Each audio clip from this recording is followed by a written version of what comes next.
Amém. Quero cumprimentar a igreja com a paz do Senhor Jesus, amém?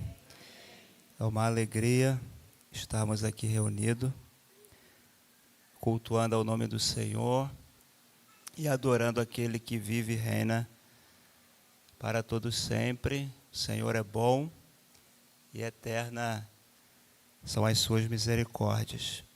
Eu convido você a abrir a palavra de Deus no Evangelho de Marcos, no capítulo 5. Evangelho de Marcos, capítulo 5. Nós vamos ler do verso 1 ao verso 20. Evangelho de Marcos, capítulo 5. Verso 1 ao verso 20.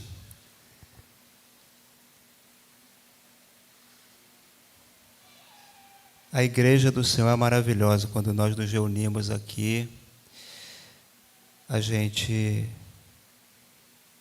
testemunha os feitos do Senhor, comungamos da mesma fé, há um encorajamento mútuo, e o Senhor vai ministrando ao nosso coração a sua palavra. Marcos capítulo 5, uma passagem bem conhecida para quem lê a palavra do Senhor. Diz assim a palavra de Deus: Jesus e os discípulos chegaram à outra margem do mar, a terra dos Gerazenos, ou, dependendo da sua versão, Gadarenos. Ao desembarcar, logo um homem possuído de espírito imundo veio dos túmulos ao encontro de Jesus. Esse homem vivia nos túmulos e ninguém podia prendê-lo, nem mesmo concorrentes, porque, tendo sido muitas vezes preso com correntes e cadeias, as cadeias foram quebradas por ele e as correntes foram despedaçadas, e ninguém conseguia dominá-lo. Andava sempre, de noite e de dia, gritando por entre os túmulos e pelos montes, ferindo-se com pedras. Quando de longe viu Jesus, correu e prostrou-se diante dele, gritando em alta voz: O que você quer comigo, Jesus, Filho do Deus Altíssimo? Por Deus, peço-lhe que não me atormente. Ele disse isto porque Jesus tinha dito a ele: Espírito imundo, saia desse homem. Então há aqui uma ordem: espírito imundo, saia desse homem. Então Jesus lhe perguntou: Qual é o seu nome? Ele respondeu: Legião é o meu nome, porque somos muitos. E pediu-lhe com insistência que não os mandasse para fora daquele país. Ora, uma grande manada de porcos estava pastando ali pelo monte, e os espíritos imundos pediram a Jesus: Mande-nos para os porcos, para que entremos neles. E Jesus o permitiu.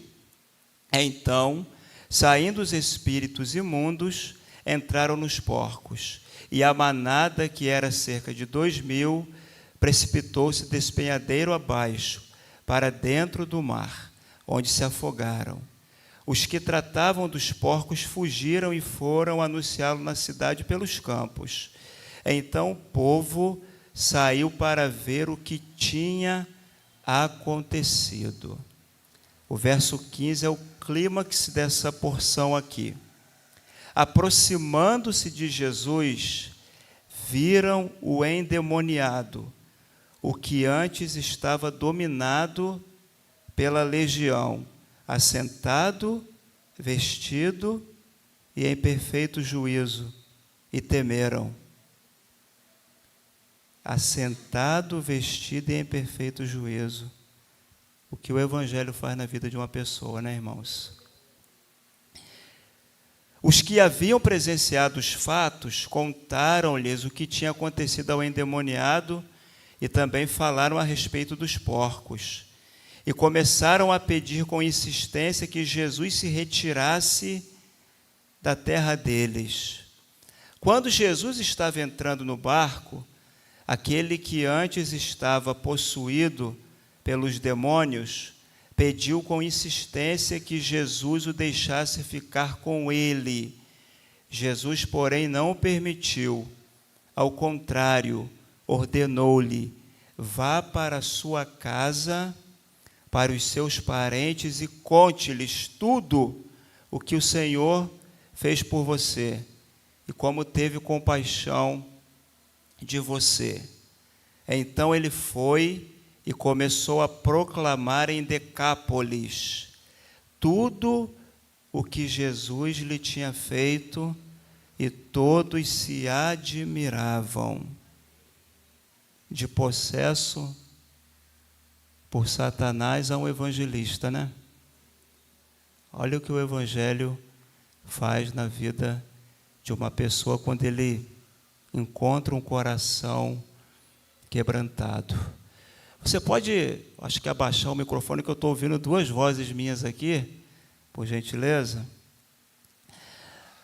O tema dessa mensagem é Jesus transforma, porque Jesus, ele tem todo o poder no céu e na terra.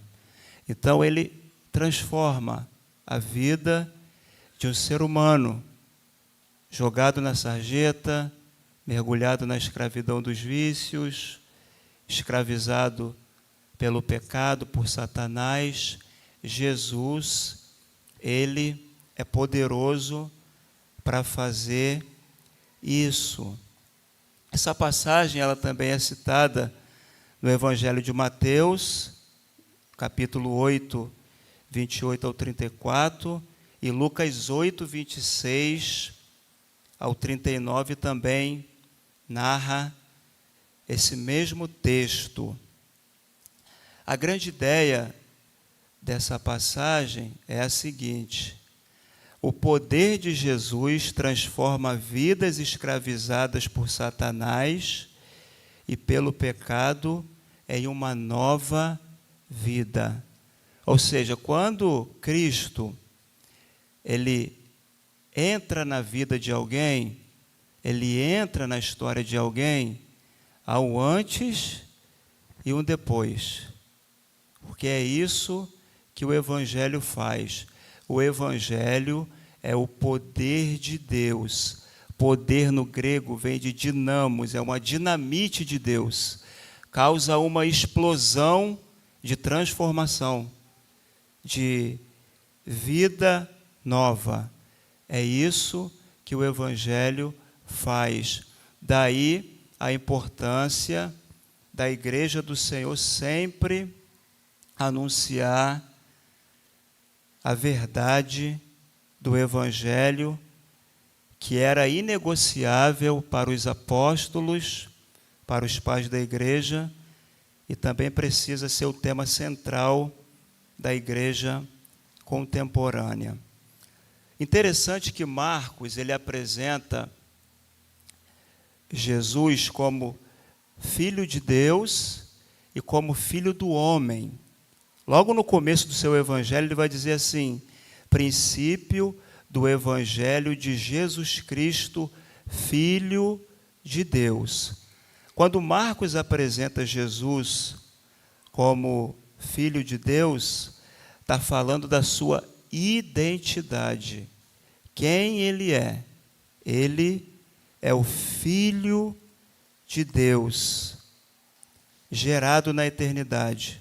O Filho unigênito de Deus. E ele também apresenta Jesus como Filho do homem, Marcos 8, 31. Então Jesus começou a ensinar-lhes que era necessário que o Filho do homem sofresse muitas coisas, fosse rejeitado pelos anciões, pelos principais sacerdotes e pelos escribas, fosse morto e que depois de 3 dias ressuscitasse. Então, se como Filho de Deus fala da sua identidade, quem ele é, Filho do homem fala da sua missão, o que ele veio fazer. Então ele veio na plenitude dos tempos, como Paulo vai dizer na carta aos Gálatas, no capítulo 4 e no versículo 4, daí Billy Graham dizer que o maior evento da história não foi o homem subir e pisar na lua, foi o Deus encarnado em Cristo descer e pisar na terra. Então ele veio para cumprir a sua missão redentiva. Ele veio para resgatar o homem das garras de Satanás e do pecado. Por isso que lá em 1 de João, capítulo 3 e o verso 8, João vai dizer o seguinte: todo aquele que pratica o pecado procede do diabo, porque o diabo peca desde o princípio. Para isto, o Filho de Deus se manifestou para destruir as obras do diabo. Por isso que quando a gente faz uma leitura do Novo Testamento, dos 4 evangelhos, nós vamos ver muitas possessões demoníacas, pessoas possessas por espíritos malignos. Há em Lucas uma passagem de uma mulher que Satanás mantinha ela 18 anos presa numa enfermidade. Mas quando ela teve o encontro com Jesus, ela que andava curvada, ela se endireitou. Porque todas as vezes no Evangelho que uma pessoa possessa, ela teve um encontro com Jesus, Satanás teve que se curvar, teve que se render diante do poder de Deus, diante do Cristo encarnado, revelado. E aqui nessa passagem, é uma passagem muito interessante que fala de um homem que vivia uma vida desregrada. Mas o interessante dessa passagem aqui é a gente ler também o texto anterior. Porque no texto anterior, no capítulo 4 e no verso 35 em diante, o próprio Jesus disse aos seus discípulos, depois de uma cruzada ensinando a palavra de Deus, ele disse assim: vamos passar para outra margem. Então já estava no propósito de Jesus ir até a região de Gadara para libertar esse homem. Só que nesse intervalo, o texto vai dizer que se levantou um grande temporal de vento e os discípulos ficaram amedrontados porque Jesus estava na popa do barco dormindo, cansado, mas onipotente, né? Aqui é a sua natureza divina e humana revelada. Cansado, mas onipotente, porque os discípulos ficaram com medo, acordaram o Senhor e disseram: mestre, o Senhor não se importa que pereçamos? E Jesus vai dar uma ordem. Os estudiosos dizem que foi Satanás que causou essa tempestade aqui. Então, a mesma ordem que ele dá para aquele homem ser liberto, do capítulo 5 de Marcos, ele dá para o mar revolto também. E ele diz assim: acalme-se, fique quieto. E o texto vai dizer que o vento se aquietou e tudo ficou bem calmo. Porque quando o nosso Senhor dá uma ordem, tudo tem que se acalmar. Pode ser a tempestade que for, pode ser o vendaval que for, porque a natureza tem que se curvar diante do seu Criador. Então houve aquela bonança. Eu fico imaginando comigo quando eu li esse texto aqui, porque muitas pessoas têm a mania de pensar assim: poxa, depois de uma grande luta, meu irmão, vai vir a vitória. Essa luta que você está passando vai passar, o vendaval vai passar, e as vitórias vão chegar depois dessa luta. Mas não foi o caso aqui, porque os discípulos enfrentaram um mar revolto.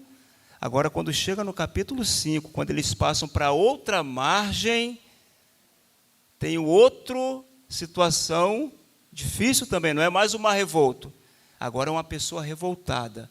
Agora é um homem que está ali possesso por Satanás, e ele está raivoso, está com a vida desesperada.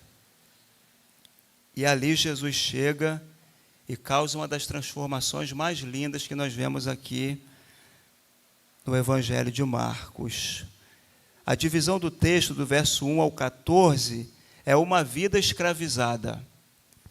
Do verso 15 ao 20, é uma vida livre. Uma vida escravizada antes de Jesus. Depois que teve um encontro com Jesus, uma vida livre. Verso 15 ao 20. Interessante que há nesse texto, do verso 1 ao 20 do capítulo 5, 3 pedidos bem claros. O pedido dos demônios no verso 12, e os espíritos imundos pediram a Jesus: mande-nos para os porcos, para que entremos neles. Foi esse o pedido dos demônios. O pedido dos gadarenos no verso 17, e começaram a pedir com insistência que Jesus se retirasse da terra deles. E o pedido do homem liberto no verso 18, quando Jesus estava entrando no barco, aquele que antes estava possuído pelos demônios pediu com insistência que Jesus o deixasse ficar com ele. Então Jesus e os discípulos chegaram à outra margem do mar, a terra dos Gadarenos. A outra margem do mar, o mar aqui é o mar da Galileia. Só a título de curiosidade, não é um mar de águas salgadas, é um lago de água doce, o maior reservatório de água doce do Oriente Médio, com 21 quilômetros de comprimento, por 14 quilômetros de largura e 25 metros de profundidade. Então, era um lago bem extenso. Então, o texto vai dizer que Jesus e os discípulos chegaram a outra margem do mar, a terra dos Gadarenos. E ao desembarcar, foi assim instantaneamente. Eles chegaram lá e ao desembarcar, o texto vai dizer que logo um homem possuído de espírito imundo veio dos túmulos ao encontro de Jesus. Então o problema logo chegou. Assim que eles chegaram na cidade de Gadara, esse homem saiu dos túmulos, que é onde que ele vivia, uma vida à margem da sociedade, longe da sociedade, longe do convívio social. E ao desembarcar ali, Jesus e os discípulos, esse homem vem dos túmulos ao encontro de Jesus. E a Bíblia vai descrever o estado deplorável que esse homem vivia. Esse homem vivia nos túmulos e ninguém podia prendê-lo, nem mesmo concorrentes, porque tendo sido muitas vezes, ou seja, houve muitas tentativas para tentar salvar a vida desse homem, houve muitas tentativas para tentar associá-lo novamente ao convívio social, mas todas elas frustradas, porque tem situações, tem coisas na sociedade que só o Senhor pode fazer.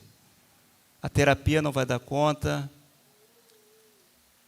os meios humanos não vão suprir a carência que só o Senhor pode suprir. Esse homem vivia nos túmulos e ninguém podia prendê-lo, nem mesmo concorrentes, porque, tendo sido muitas vezes preso com correntes e cadeias, as cadeias, tamanha era a sua força descomunal, não daquele homem, mas pela possessão que estava dentro dele, as cadeias foram quebradas por ele e as correntes foram despedaçadas e ninguém conseguia dominá-lo. Então, todas as tentativas humanas, elas foram frustradas, não tiveram nenhuma eficácia. Ele andava sempre, de noite e de dia, gritando por entre os túmulos, e ninguém conseguia dominá-lo. Andava sempre, de noite e de dia, o texto vai dizer, gritando por entre os túmulos e pelos montes, e ferindo-se com pedras. Ou seja, a legião que estava alojada, hospedada ali naquele homem, fazia com que ele se autodestruísse. Havia uma legião de demônios dentro dele. Ainda hoje, milhares de pessoas vivem no cabresto de Satanás. Quando eu olho para esse texto aqui, nós vemos a realidade do mundo espiritual. Porque os demônios, eles ainda nos dias de hoje continuam com a sua atuação maligna. Não é uma invenção da mitologia, não é uma invenção humana. Os demônios são reais, eles existem. O Warren Wiersbe, ele, um comentarista muito respeitado no meio cristão, ele diz que nós podemos ver nesse texto 3 forças trabalhando. A força de Satanás oprimindo esse homem, a sociedade, que aqui no texto é algo assim até que a gente fica olhando e não consegue entender, porque eles expulsam Jesus da terra deles por conta da libertação que esse homem recebeu. E nós vemos também no texto o poder de Jesus libertando a vida desse homem. Então o texto vai dizer que havia uma legião de demônios dentro desse homem. Se você ler a história da igreja, e a história também contemporânea, história bíblica, você vai entender que uma legião era composta de 6.000 soldados romanos. O exército romano era chamado de legião, então eram compostos de 6.000 soldados romanos. Não é que havia 6.000 demônios nesse homem, é só para enfatizar que havia muitos demônios que estavam possuindo esse homem. E a presença do espírito imundo nesse homem trouxe efeitos terríveis. Nós vemos aqui, o texto vai dizer que ele andava nu, ele vivia nos túmulos, ele se cortava com pedras. Então, causava todo esse sofrimento na vida desse homem. Mas interessante, se você ler a Bíblia, que nem toda possessão demoníaca produz esse tipo de efeito aqui. Porque nós lembramos do caso de Judas, lembra? Na noite em que Jesus foi traído, Satanás também entrou em Judas. O resultado não foi o que aconteceu aqui com esse homem. Porque o texto vai dizer que Judas não caiu no chão, ele não ficou possuído de nenhuma força descomunal, ele ficou tranquilo, mas estava possesso. Saiu à procura dos sacerdotes e vendeu Jesus por 30 moedas de prata. Nem sempre a possessão demoníaca se revela dessa forma. A pessoa causar um estardalhaço, não. Às vezes a pessoa pode estar possessa e rindo para você, te abraçando, mas pode estar possessa por Satanás, que foi o caso de Judas, que também nós vemos nos evangelhos o relato. Mas nesse caso aqui, esse homem estava com a sua vida deplorável. Houve várias tentativas humanas para tentar livrá-lo, mas nenhuma obteve sucesso. E o verso 6 vai dizer que quando de longe ele viu Jesus, correu e prostou-se diante dele, gritando em alta voz: o que você quer comigo, Jesus, filho do Deus Altíssimo? Por Deus, peço-lhe que não me atormentes. Os demônios sabiam, olha só que interessante, hein? Que Jesus é o Filho do Deus Altíssimo. Os demônios creem na divindade de Cristo, na sua total autoridade. Mas olha só que curioso no Evangelho de Marcos ainda, no capítulo 3 e no verso 11.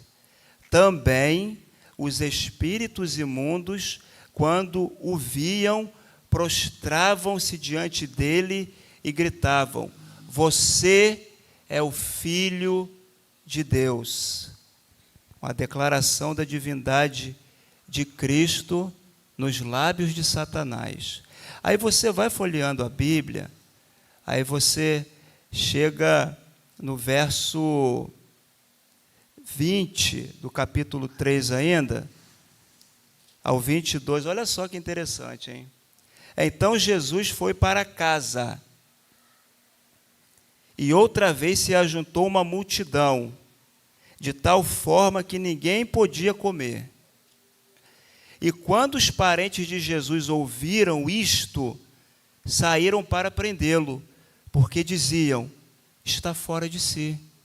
Os próprios familiares dele dizendo: ele está fora de si. Os demônios reconhecendo: ele é o Filho de Deus.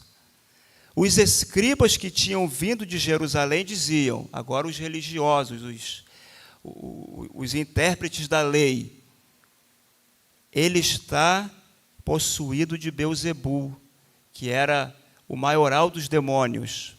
Ele expulsa os demônios pelo poder do maioral dos demônios. Então aqui nós vemos que o próprio Satanás reconhece a messianidade do Senhor e a sua família diz: ele está fora de si.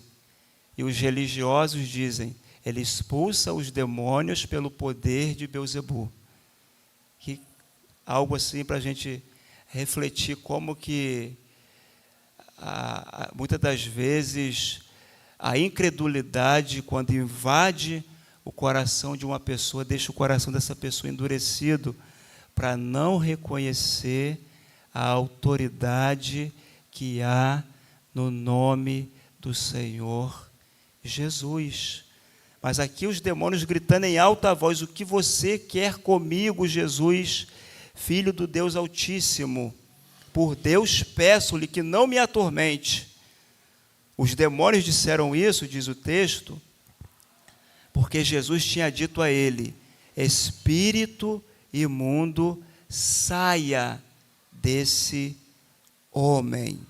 Então ele deu uma ordem aos espíritos imundos: saia desse homem. Então Jesus lhe perguntou: qual é o seu nome? Isso aqui é curioso, que é só em Marcos que aparece essa pergunta que Jesus faz a um homem possesso. Porque hoje em dia, as pessoas dão até o microfone para Satanás. A pessoa já está ali naquele sofrimento, naquela opressão maligna, e a pessoa fica horas ali tentando entrevistar Satanás, fica dando ibope para Satanás.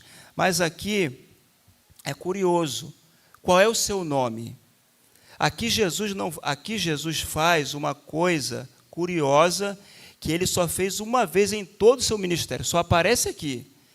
A pergunta se deve ao fato que Jesus sabia que não era um demônio, mas eram muitos. E Jesus queria deixar clara a sua autoridade, que ele tinha poder não sobre um demônio apenas, mas sobre uma legião inteira de demônios. Por isso que ele faz essa pergunta: qual é o seu nome? Para identificar que ali havia uma religião e para se cumprir aquilo que está em Apocalipse 1:8. Eu sou o Alfa e o Ômega, diz o Senhor Deus, aquele que é, que era e que há de vir, o Todo-Poderoso. poderoso, o Todo-Poderoso. E os demônios pediram, no verso 10, com insistência, que não os mandasse para fora do país. E diz o texto que ali na região de Gadara, como eu disse, era uma região gentílica. Por isso que ali havia criação de porcos, porque você jamais ia ver entre os judeus eles criando porcos, porque lá em Levítico 11, 7 e 8 diz assim: também o porco, porque tem unhas fendidas e o casco dividido, mas não rumina, este será impuro para vocês. Não comam da sua carne, nem toquem no seu cadáver. Estes animais serão impuros para vocês. Então era uma região gentílica, então havia ali um criadouro de porcos. E o texto diz: ora, uma grande manada de porcos estava pastando ali pelo monte. E os espíritos imundos pediram, eles fazem um pedido a Jesus: mande-nos para os porcos, para que entremos neles. E Jesus o permitiu, o texto vai dizer. Então, saindo os espíritos imundos, entraram nos porcos. Imagine uma manada de porcos endemoniada, porque porco já é um animal sujo, barulhento. Imagine uma manada de porcos, que havia 2.000 endemoniada. E eles, vai dizer o texto, que se precipitaram despenhadeiro abaixo para dentro do mar, onde se afogaram. Todos aqueles porcos morreram. Os que tratavam dos porcos, porque foi uma cena, imagino eu, surreal. Eles ficaram, o texto vai dizer, que eles fugiram e foram anunciá-lo na cidade e pelos campos. Então o povo saiu para ver o que tinha acontecido. Então foi uma notícia assim, manchete de jornal: 2.000 porcos morreram afogados. Então causou ali um prejuízo para toda aquela cidade ali, para todos aqueles homens que faziam a guarda desses porcos. Então eles saíram para ver o que tinha acontecido. E o verso 15, que eu falei para vocês aqui no começo, é o clímax dessa passagem aqui. Se do verso 1 ao verso 14 é uma vida escravizada, agora do verso 15 em diante nós vemos uma vida livre. Por isso que João 8,36, o texto vai dizer: se pois o Filho os libertar, vocês serão verdadeiramente livres. A verdadeira liberdade consiste em ser escravo de Cristo. Parece até um paradoxo, né? Você é verdadeiramente livre quando você está preso a Cristo. Quando você é escravo de Cristo, aí você experimenta a verdadeira liberdade. Aproximando-se de Jesus, aquela multidão, a notícia se espalhou, viram o endemoniado. Então, eles sabiam da rotina desse homem, sabiam da conduta desse homem, sabia do processo que ele vivia. Então não foi algo que foi contado, era alguém que eles conheciam. Não foi uma história que eles leram no jornal, ou leram numa manchete, num livro, não. Eles viam esse homem, eles sabiam quem era esse homem. Então, quando eles se aproximam de Jesus e veem o endemoniado, o que antes estava dominado pela legião, ele estava assentado, agora com a sua alma leve, com o seu coração em paz, vestido não somente da dignidade pessoal, mas vestido agora com vestes de salvação, aleluia, e em perfeito juízo. Aquele homem que tinha sua sanidade mental controlada por Satanás, agora ela é restituída. Ele está em perfeito juízo. E o texto vai dizer que eles temeram. Então aqui que coisa linda que o Evangelho faz na vida de alguém. Um homem possesso, que se feria com pedras, que vivia nos túmulos, que vivia uma vida oprimida, desregrada, à margem da sociedade, uma vida isolada. Agora ele está assentado, vestido e em perfeito juízo. Por isso se cumprem as Escrituras. Assim que, se alguém está em Cristo, nova criatura é. As coisas velhas já passaram, eis que tudo se fez novo. Mas o texto assim que encanta o meu coração, e vai encantar o seu também, é Tito, capítulo 3, verso 4 ao 7. Aqui é uma descrição do Evangelho da graça. Mas, quando se manifestou a bondade de Deus, nosso Salvador, e o seu amor por todos, ele nos salvou, não por obras de justiça praticadas por nós, mas segundo a sua misericórdia. Ele nos salvou mediante o lavar regenerador e renovador do Espírito Santo, que ele derramou sobre nós ricamente por meio de quem? De Jesus Cristo, nosso Salvador, a fim de que, justificados por graça, nos tornemos seus herdeiros, segundo a esperança da vida eterna. Então, esse homem que outrora era possesso, agora é um herdeiro de Deus, é um co-herdeiro com Cristo das riquezas celestiais. Louvado seja o nome do Senhor. Louvado seja esse evangelho poderoso que transforma vidas. E o texto prossegue no verso 16, dizendo que os que haviam presenciado os fatos contaram-lhes o que tinha acontecido ao endemoniado e também falaram a respeito dos porcos. Falaram mais dos porcos, eles ficaram mais preocupados com os porcos do que com a libertação desse homem. É interessante isso, né, irmãos? Como que o coração humano valoriza mais as coisas materiais do que o valor da vida, do que o ser humano criado à imagem e semelhança de Deus.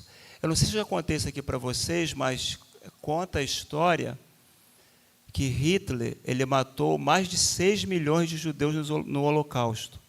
Não é isso? E sim, com sangue nos olhos.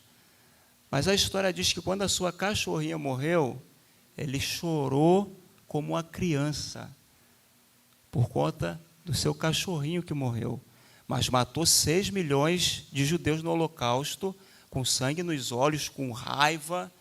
Mas quando a sua cadelinha morreu, ele chorou copiosamente, valorizando mais um animal do que uma vida criada por Deus, imagem e semelhança de... Nós vemos isso aqui, porque o verso 17 nos faz refletir, porque o texto vai dizer o seguinte: e começaram a pedir com insistência, olha só, com senso de urgência.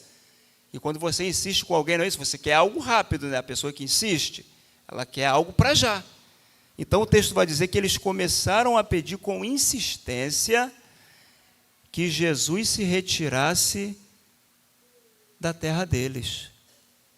Olha que situação. Houve ali uma libertação, gente. Houve ali uma transformação maravilhosa. E aquele povo era para se alegrar.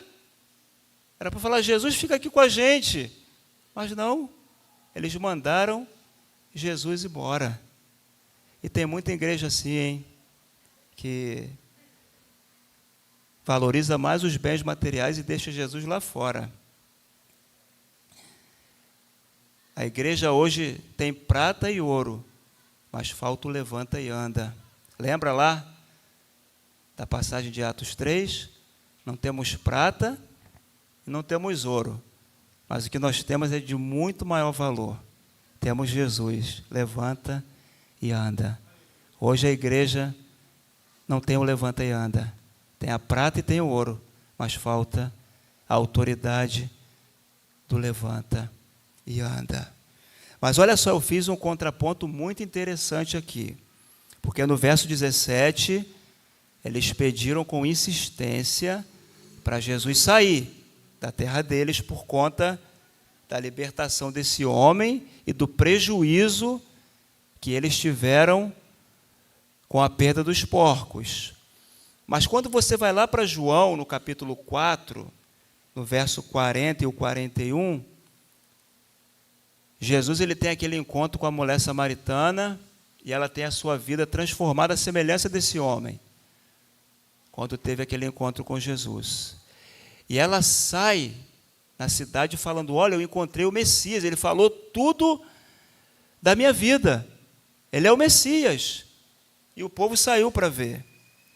E o texto de João 4, verso 40 e 41, vai dizer assim, ó, quando, pois, os samaritanos foram até Jesus, pediram-lhe que permanecesse com eles. Os samaritanos queriam Jesus pertinho, já o povo de Gadara queria Jesus longe. O resultado? E Jesus ficou ali 2 dias. Muitos outros creram nele por causa da palavra de Jesus. Então, a estadia dele ali de 2 dias trouxe transformação para a vida dos samaritanos. Mas na cidade de Gadara, só aquele endemoniado teve a sua vida transformada pelo Senhor, porque o restante continuou com seu coração incrédulo, mesmo vendo uma transformação incrível. Incrível. Isso me faz lembrar também daquela passagem de Lucas, que Jesus ele cura 10 leprosos, não é verdade? Os 10 voltaram para agradecer? Só um voltou com o coração cheio de gratidão pelo Senhor. Porque muitos hoje querem as bênçãos de Deus, mas não querem Deus. Querem o favor de Deus, mas não querem um compromisso de servir a Deus. Querem as benesses de Deus, mas não querem a repreensão de Deus. Querem a cura, mas não querem o Deus da cura. Querem que a porta se abra, mas não querem entrar pela porta da vida que é Jesus. Não é verdade? As pessoas hoje em dia não estão vivendo assim? Valorizam mais as coisas materiais do que as pessoas, gente. A gente vive numa sociedade, num mundo que jaz no maligno, gente. Eu vejo esse texto aqui, eu não consigo entender isso. Ninguém conseguia transformar a vida desse homem. E quando Jesus entra na cidade de Gadara e entra na vida desse homem, há uma transformação surreal. E o resultado? Jesus, por favor, retire-se. Mas esse homem, ele tem uma atitude muito interessante. Ele tem um coração grato. Porque a pessoa que verdadeiramente recebe o favor de Deus, isso precisa gerar em nós a gratidão. Por isso que no verso 18, ele vai dizer... Mas antes de citar o verso 18, eu queria ler aqui uma frase do Hernandes Dias Lopes, comentando esse texto. Ele diz assim, ó, a sociedade de Gadara não apenas rejeitou esse homem na sua desventura, mas também não valorizou a sua cura nem a sua salvação. Eles expulsaram Jesus da sua terra e amaram mais os porcos que a Deus e a esse homem. Os porcos valiam mais que uma vida. Aquilo que eu acabei de falar, eu esqueci de citar aqui essa esse texto do Hernandes. Mas no verso 18, ele vai dizer assim, ó: quando Jesus estava entrando no barco, já que eles não queriam que Jesus ficasse lá, então ele entra no barco para ir embora. Aquele que antes estava possuído pelos demônios pediu com insistência. Olha só, né, que interessante também. O povo de Gadara pediu com insistência para Jesus ir embora. Mas esse homem aqui, ele pede com insistência que Jesus o deixasse ficar com ele. Aqui um senso de gratidão. Ele queria: eu quero seguir você. Eu quero seguir o Senhor. Eu quero ser um discípulo do Senhor. Ele pede com insistência para ficar com Jesus. Jesus, porém, não permitiu. Aqui no texto, Jesus permitiu que os demônios entrassem nos porcos, mas não permitiu que esse homem o acompanhasse. Jesus, porém, não o permitiu. Ao contrário, ordenou-lhe. Ele disse o seguinte: vá para a sua casa, para os seus parentes, e conte-lhes tudo o que o Senhor fez por você e como teve compaixão de você. Então, um senso de gratidão entrelaçado a uma missão agora que o Senhor dá a ele. Vá para a sua casa. Jesus revela a ele que o testemunho precisa começar em sua própria casa. O nosso primeiro campo missionário precisa ser o nosso lar. Sua família precisa ver a transformação que Deus operou na sua vida. Então, a sua casa, a minha casa, a nossa casa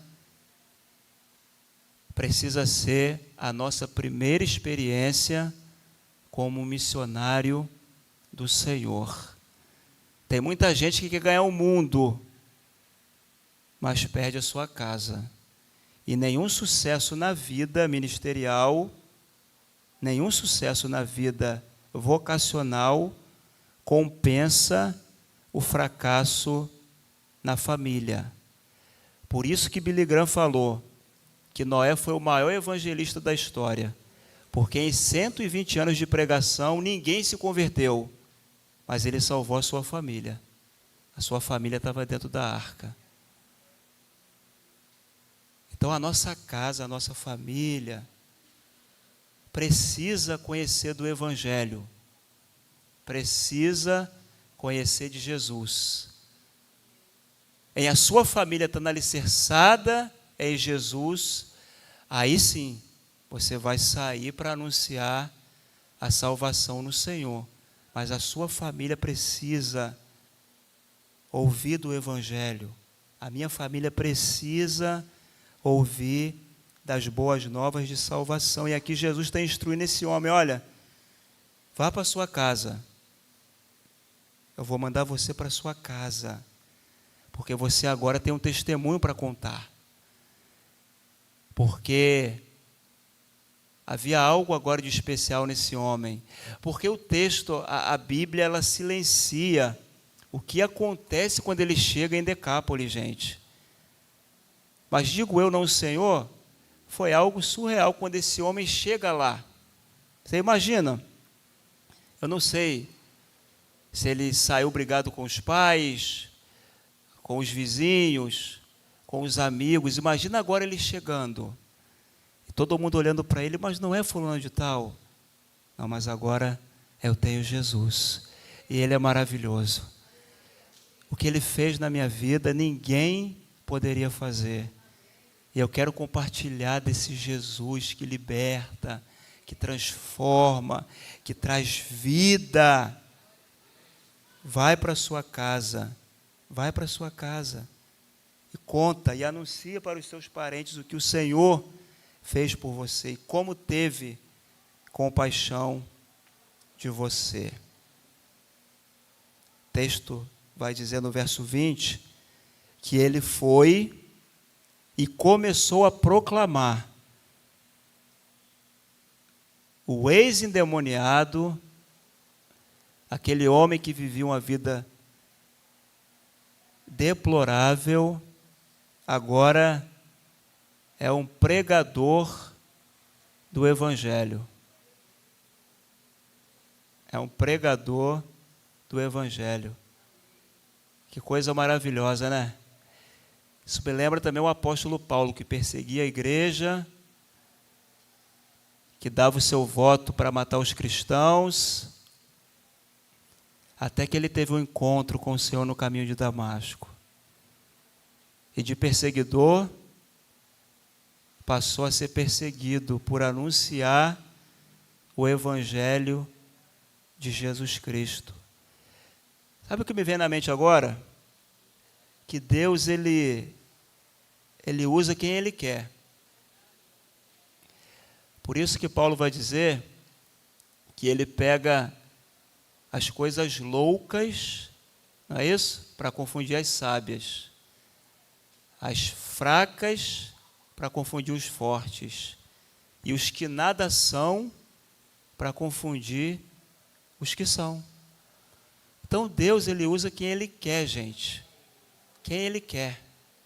Quem Ele quer. A conversão de Spurgeon não foi o Billy Graham pregando. Não foi o Martin Lloyd Jones pregando. Foi um diácono iletrado. Ele não sabia nem ler direito. Aí quando Spurgeon foi no culto, sentou lá atrás, onde Washington está, e aquele diácono começou a pregar. Não sabia de teologia e de nada. Mas ele estava cheio de Deus. Ele estava cheio do Espírito Santo. Aí o Spurgeon estava lá atrás ouvindo do Evangelho e se converteu e virou o príncipe dos pregadores, mas convertido pela pregação de alguém simples. Porque todo mundo é vaso de barro, mas dentro do vaso habita a excelência do poder de Deus. Então ele usou um endemoniado, gente, um ex-endemoniado. Ele foi e começou a proclamar em Decápolis, que era uma liga composta de 10 cidades helênicas, tudo o que Jesus lhe tinha feito. Então, a pregação dele foi cristocêntrica. Ele começou a anunciar tudo o que Jesus tinha feito com ele.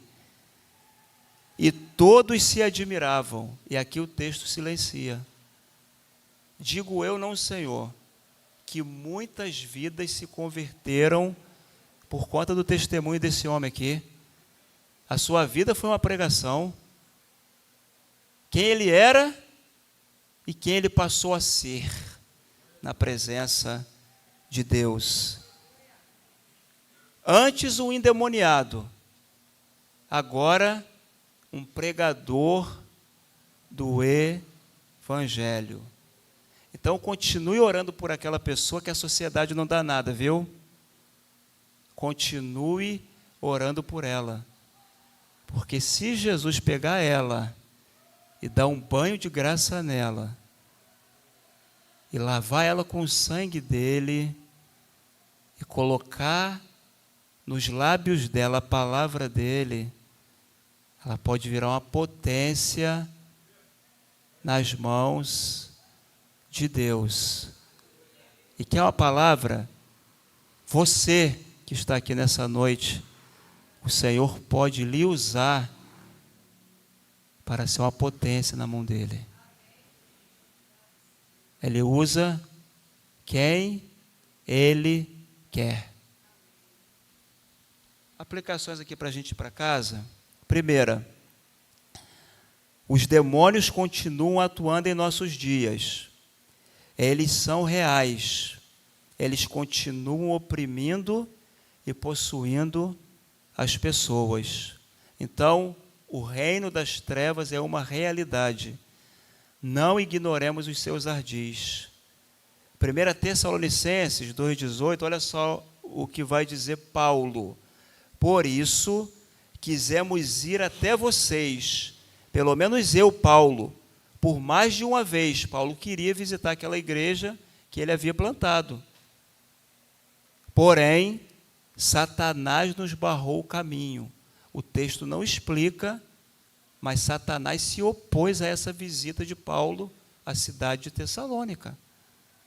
Então ele continua com os seus ardis. Continua com os seus ardis. Mas o Senhor tem todo o poder.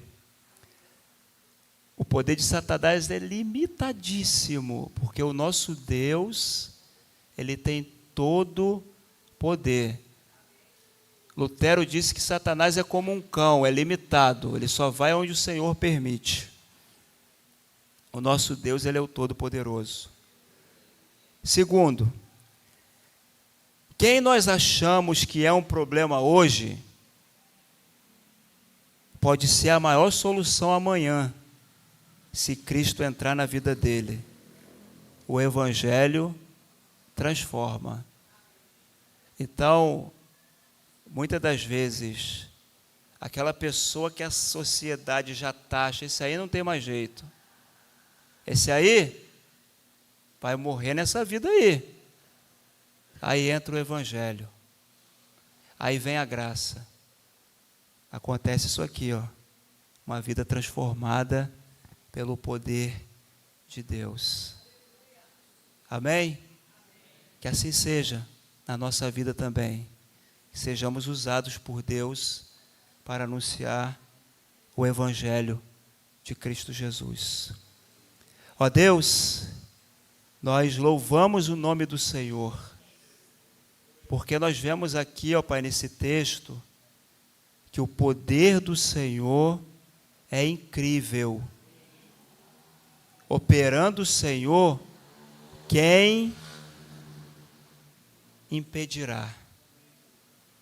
Ó Deus, esse homem que vivia uma vida escravizada por Satanás, quando teve um encontro com o Senhor, ele teve a sua vida transformada e recebeu uma missão para ir para a sua casa e anunciar o Evangelho. E o texto diz que todos ali se maravilharam, Senhor. Ó Deus, há vidas aqui, ó Pai, que estão com o coração dispostos a serem usados pelo Senhor. Que o Senhor possa também, ó Pai, nos enviar em missão para anunciar o Evangelho da graça do Senhor. E que possamos, ó Deus, nos manter em vigilância, porque Satanás continua com os seus dados inflamados sobre a nossa vida, sobre a igreja do Senhor. Mas o Senhor já liberou a sua palavra, que as portas do inferno não vão prevalecer diante do avanço da igreja. Que o Senhor possa nos revestir de toda a armadura do Senhor. Que assim seja, no nome de Jesus. Amém. Deus abençoe os irmãos. Uma boa noite com a graça de Deus. Amém?